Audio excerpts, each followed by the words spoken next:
Malu sapo kishte mbushur 7 vjeç kur mori lajmin se nuk do ta shihte më kur nënën e saj. Ishte një tronditje që jeta ja impononte në një mënyrë të pamatshme, një dhimbje që ishte shumë e madhe për një zemër kaq të vogël.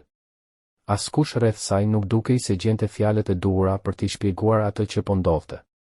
Të rriturit hezitonin, ndalonin në mes të fjalive, shmangnin shikimin e saj, sikur heshtja të ishte më e sigurt se e vërteta.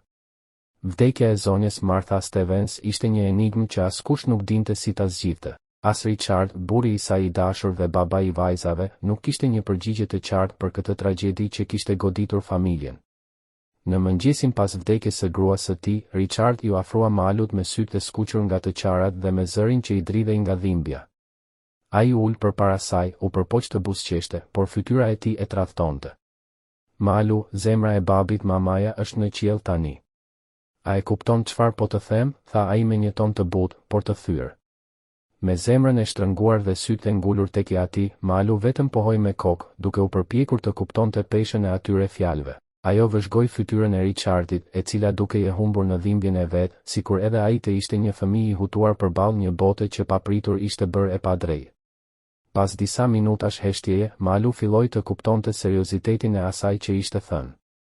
Papritur, lotët nisën t'i rridhnin në përfaqe. Si çdo fëmijë i moshës së saj, pyetja e vetme që ajo arriti të bënte, me zërin e mbytur nga të qarat, ishte: pse iku mami? Kur do ta shoh përsëri? A e di, babi? Më thuaj pse. Fjalët dolën nga goja e saj me një intensitet të dhimbshëm, sikur po kërkonte me dëshpërim diçka që ta rilidhte me nënën që e kishte humbur kaq papritur. Richard, ende i tronditur, nuk dinte çfarë të thoshte. Nuk kishte një shpjegim. As ai dhe as askush tjetër nuk dinte vërtet pse Martha kishte vdekur kaq e re dhe, sipas të gjithëve, plotësisht e shëndetshme. Vdekja e saj mbetej një mister që askush nuk dukej se ishte në gjendje ta zgjidhte, as autoritetet që po përpiqeshin të zbulonin të vërtetën. Megjithatë, ajo që askush nuk e priste ishte se një kthes e papritur në hetimin policor do të zbulonte diçka që mund të ndryshonte gjithçka. Çuditërisht, ishte pikërisht Malu e vogël ajo që përfundoi duke nxjerrë në dritë sekretet që të gjithë përpiqeshin t'i fshinin. Pa e ditur, ajo ishte gati të bëhej qelësi për të zbuluar atë që kishte ndodhur në të vërtetë. Rrethanat misterioze që rrethonin vdekjen e nënës së saj krijuan një vorbull thashë-themesh, spekulimesh dhe dyshimesh mes fqinjëve dhe miqve të afërt të familjes, secili përpiqej të kuptonte të pakuptueshmen, ndërsa në të njëjtën kohë shprehte ngushëllimet në mënyrë të respektueshme, pa e ditur se e vërteta ishte gati të dilte në dritë në një formë që askush nuk mund ta parashikonte. Normalisht, pritej që trupi të varrosej brenda 2 ose 3 ditësh pas vdekjes, por diçka në rrethana bëri që funerali të shtyhej për një javë të tërë. Richard, i konsumuar nga dhimbja e humbjes dhe trishtimi i lamtumirës ndaj gruas që kishte dashur, nuk u ankua. Ai ishte aq i zhytur në vuajtjen e tij sa dukej i pavetdijshëm për gjithçka që po ndodhte rreth tij. E vetmja shqetësimi i tij ishte të sigurohej që Malu të ishte e sigurt dhe që Martha të kishte paqen e përjetshme që meritonte. Por ai nuk e dinte se surprizat dhe sekretet që lidhnin me vdekjen e gruas së tij sapo kishin filluar të zbuloheshin. E vërteta ishte gati të ndryshonte gjithçka përgjithmonë. Një ditë para funeralit, babai i Malut bëri diçka shumë të çuditshme, mori një telefonat misterioze nga mjeku ligjor që po ekzaminonte trupin e gruas së tij. Ju nuk keni të drejtë të hapni arkivolin në asnjë rrethan. A e kuptoni, zoti Stevens? Është jashtëzakonisht e rëndësishme që kjo të bëhet në këtë mënyrë, për një të mirë më të madhe, tha mjeku ligjor me një gjest serioz dhe një ton kërcënues në zë. Çfarë mund të kishte shkaktuar që arkivoli të mbetej i mbyllur gjatë funeralit? Një sëmundje infektive? Gjendje e keqe e trupit për shkak të një sëmundjeje të zgjatur? Apo një aksident i rënd? Askush nuk dukej se e dinte.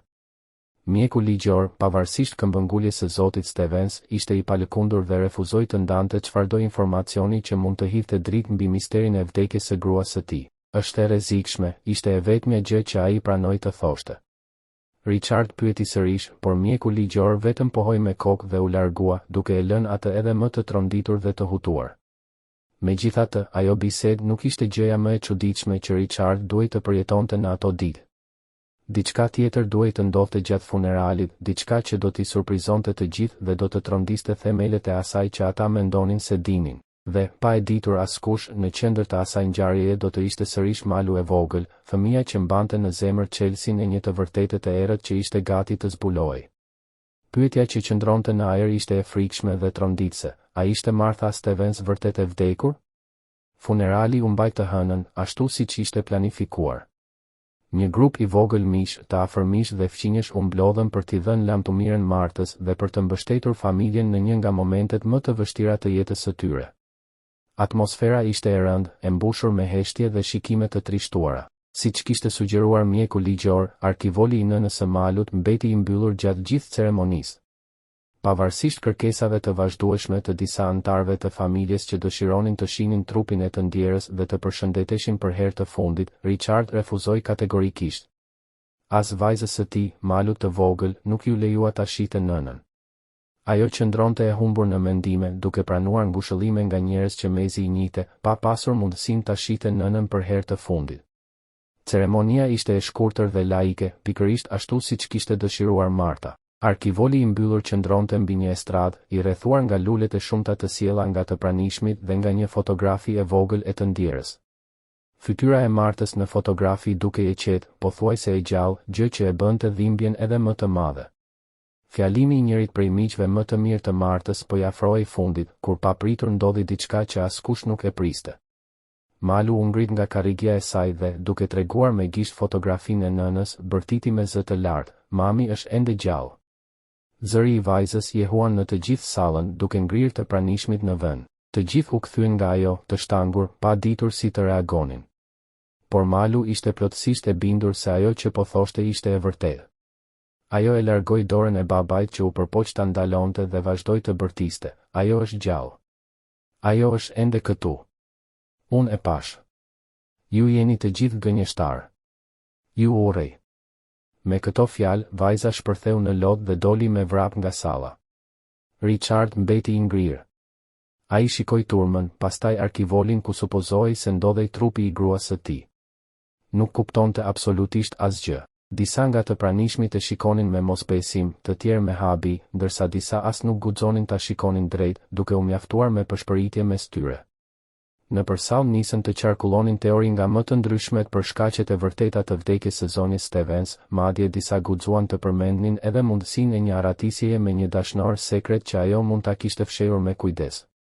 Në të vërtetë, duke pasur parasysh rrethanat dhe informacionin e pakët që kishte Richard, gjithçka mund të ishte e mundur. Ai nuk guxoi të mohonte asgjë, sepse as vetë nuk e kuptonte plotësisht se çfarë kishte ndodhur. Në atë moment, ai donte vetëm të kthehej në shtëpi, të gjente vajzën e tij dhe të harronte dhimbjen e tmerrshme që po përjetonte, qoftë edhe për disa orë. Richard pastroi fytin dhe, i paf të thoshte diçka më bindëse, e përfundoi ceremoninë. "Faleminderit të gjithëve që keni ardhur," tha ai me zërin që i dridhej në prag të lotëve. "Por duhet ta mbyllim ceremoninë këtu. Funerali do të vazhdojë në privatësi. Shpresoj ta kuptoni vendimin tim dhe t'i respektoni dëshirat e mia në këtë moment, kur familja ime po vuan kaq shumë." Askush nuk guxoi të thoshte asgjë. Mes përshpëritjesh dhe heshtjeje, të ftuarit u larguan një nga një, duke e lënë Richardin vetëm me arkivolin e gruas së tij.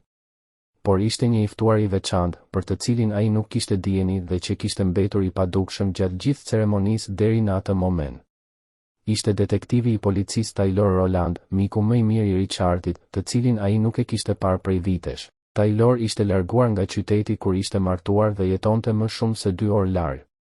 Megjithatë, kur dëgjoi për vdekjen e papritur të gruas së mikut të tij, vendosi të kthehej për t'i shprehur mbështetjen. Asnjëri prej tyre nuk e dinte se kthimi i Taylorit në qytet do ta ndihmonte Richardin jo vetëm të përballonte humbjen e gruas, por edhe të reflektonte seriozisht mbi fjalët e fundit të vajzës së tij, Malu. Vajza nuk shkoi në shkollë dhe nuk ishte me ta atë ditë. Ajo refuzonte të fliste me të atin pas asaj që kishte ndodhur në funeral dhe gjendja e saj emocionale ishte ende shumë e rëndë. Megjithatë, kjo nuk e ndaloi oficerin Roland që t'i bënte disa pyetje lidhur me nënën e saj dhe deklaratat e çuditshme që kishte bërë. "Malu, zemër," i tha ai me kujdes, duke u përpjekur të krijonte një lidhje besimi me vajzën e vogël, e cila ishte edhe kumbara e tij. "A e kupton çfarë do të thotë kur një person shkon në qiell?" Në fillim, Malu refuzoi të fliste. Por pas pak, dukej sikur ndryshoi mendje dhe vendosi t'i përgjigjej policit. Megjithatë, ajo kishte edhe pyetje për të.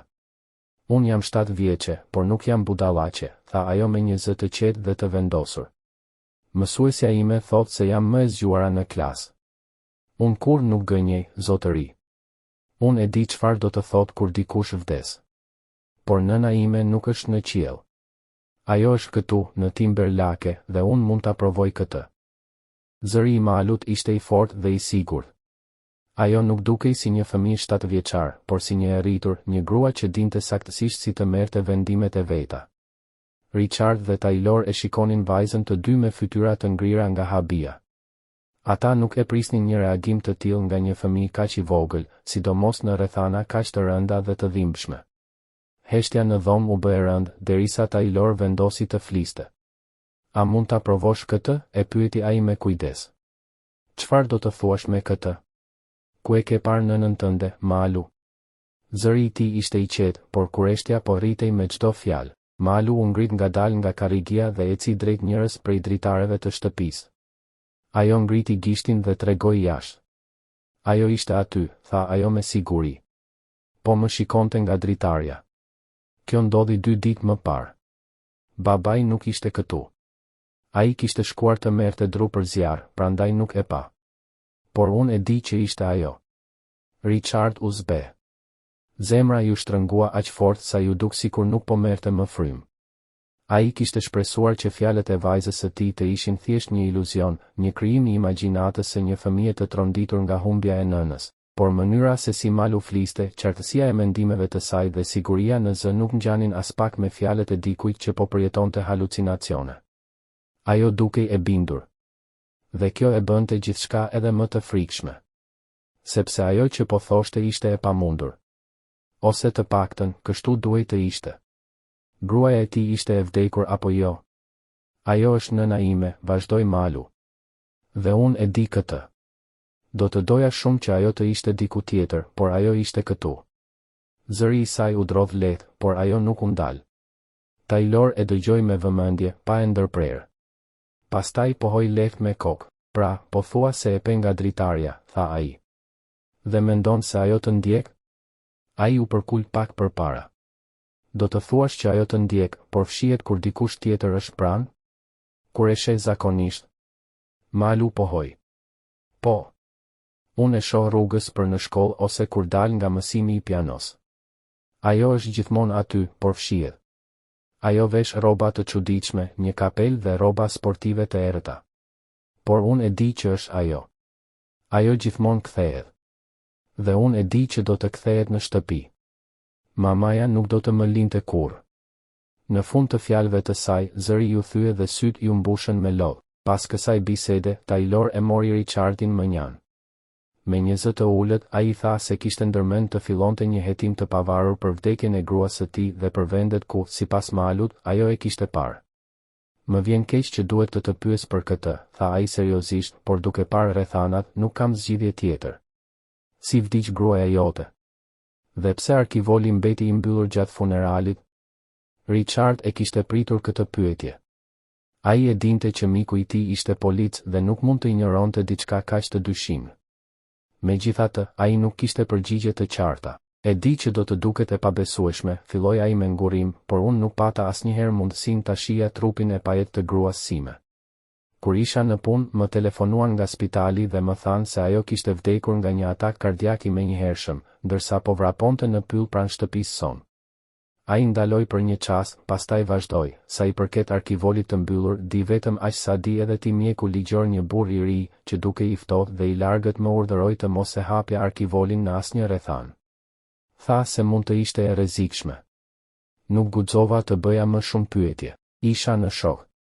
Richard uli kokën, i turpëruar dhe i dërmuar nga pafuqia e tij. Taylor fërkoi mjekrën me gishta. Mendimet e tij dukeshin sikur po endeshin larg. Pra, po më thua se askush tjetër përveç mjekut ligjor nuk e ka parë trupin e gruas sate që nga dita kur ajo vdiq. Richard pohoi me kokë, pa guxuar ta shikonte mikun në sy. Ai ndihej si një fëmijë që kishte dështuar të bënte diçka thelbësore. Mos u shqetëso, tha Taylor me një ton më të butë. Është normale që nuk ke vënë re asgjë. Dhe pikërisht për këtë arsye ata u siguruan që ti të ishe i vetmi person i përfshirë. Ata e dinin që do të ishe shumë emocional dhe nuk do të bëje pyetje. Por tani jam unë këtu. Do të ndihmoj. Ti nuk ke nevojë të bësh asgjë. Unë do të merrem me këtë. Më beso. Ai i vuri dorën mbi shpinë me një gjest miqësor. Ti je një mik i madh, tha Richard me mirënjohje. Dhe polici më i mirë që njoh. Nëse dikush mund ta zbuloj këtë sekret, je ti. Taylor e dinte që Richard kishte të drejtë. Ai kishte vendosur të shkonte deri në fund, edhe nëse kjo do t'i sillte probleme. Pika e parë e hetimit të tij ishte e qartë, mjeku ligjor që kishte urdhëruar mbylljen e arkivolit dhe që kishte lëshuar certifikatën e vdekjes së Martës. Të nesërmen, duke ndjekur udhëzimet e Richardit, Taylor shkoi në zyrën e mjekut ligjor në spitalin e qytetit. Ai pyeti për doktor Andersonin, i vetmi emër që Richard mbante mend, sepse e kishte parë në distinktivin e varur në xhaketën e tij. Por ajo që dëgjoi më pas ishte një surprizë e pakëndshme. Doktor Anderson, tha recepcionistja. Ai ka dalë në pension prej 3 vitesh. Për kë po pyetni saktësisht, e pyeti sekretarja me habi. A jeni afër i tij apo diçka e tillë? Mendoj se ai jeton diku në Dakotën e Jugut tani. Mund të kërkoj informacionet nëse ju nevojiten, shtoi ajo, ende e befasuar. Taylor këmbënguli se nuk mund të kishte një tjetër Anderson që punonte aty si mjek ligjor. Gruaja e re tunte kokën me vendosmëri.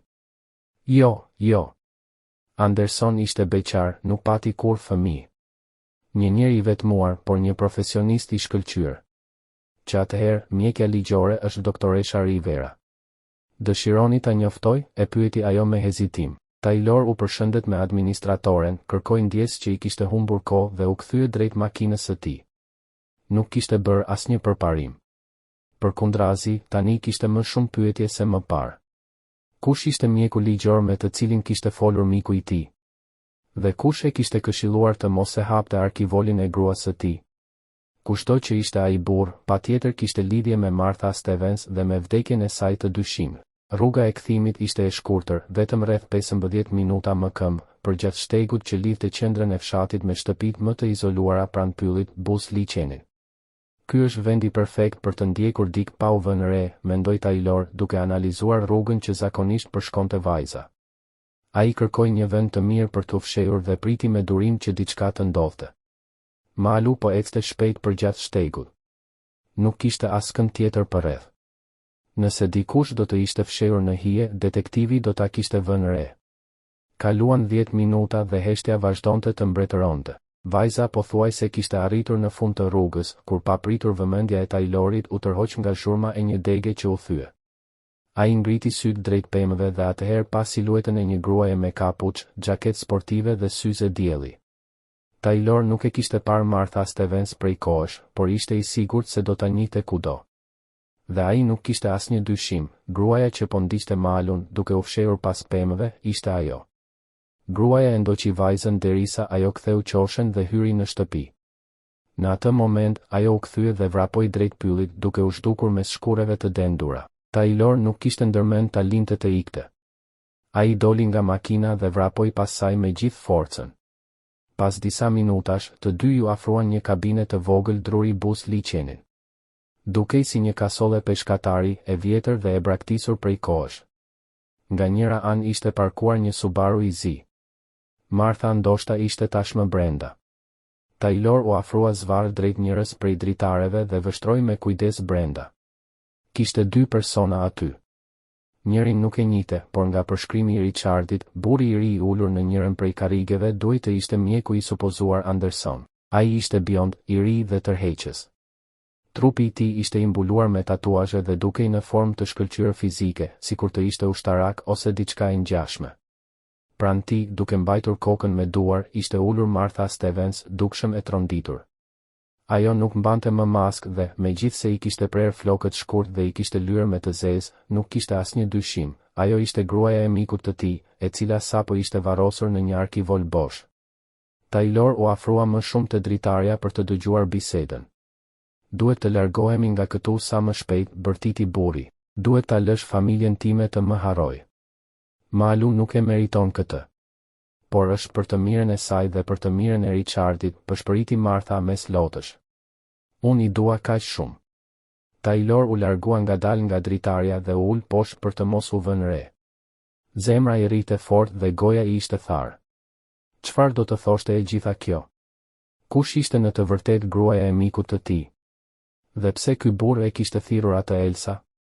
Ai nuk mund të qëndronte aty dhe të priste që ata të aratiseshin. Duhej të vepronte menjëherë. Ata po përgatiteshin të largoheshin. Duhet të veprojmë shpejt nëse nuk duam që të ikin, mendoi Taylor. Policia. Do t'ju tregoj rrugën, urdhëroi ai, I ndjekur nga 5 oficer të armatosur. Arrestimi u krye shpejt. Brenda një ore, Martha Stevens dhe bashkëpunëtori I saj u ndaluan dhe u morën në pyetje nga policia. Ajo që u zbulua gjatë këtyre marrjeve në pyetje shkaktoi tronditje, turp dhe konfuzion në të gjithë komunitetin, veçanërisht te Richard dhe Malu. Gruaja për të cilën ata kishin qarë vetëm disa orë më parë, pranoi se kishte sajuar vdekjen e saj për t'i shpëtuar drejtësisë dhe se, për më shumë se 15 vjet, kishte jetuar me identitetin e një personi tjetër. Rezultoi se emri I vërtet I Martës ishte Elsa Forrester. Interpoli e kishte kërkuar prej vitesh për shkak të një të kaluare kriminale në Evropë. Kur ajo kishte njohur Richardin gjatë një udhëtimi dhe kishte mbetur shtatzën me Malun, ishte përpjekur të linte gjithçka pas dhe të bëhej një person I ri. Por e kaluara u kthye për ta ndjekur. Përballë kërcënimit të arrestimit para syve të vajzës dhe burrit të saj, ajo kishte vendosur të inskenonte vdekjen dhe të aratisej me vëllain e saj, Scottin, I cili gjithashtu kërkohej nga policia. I vetmi ngushëllim që I mbeti Richardit ishte të kuptonte se, pavarësisht gjithçkaje, gruaja e tij I kishte dashur vërtet. Por hija e së kaluarës së saj ishte shumë e madhe për t'u injoruar.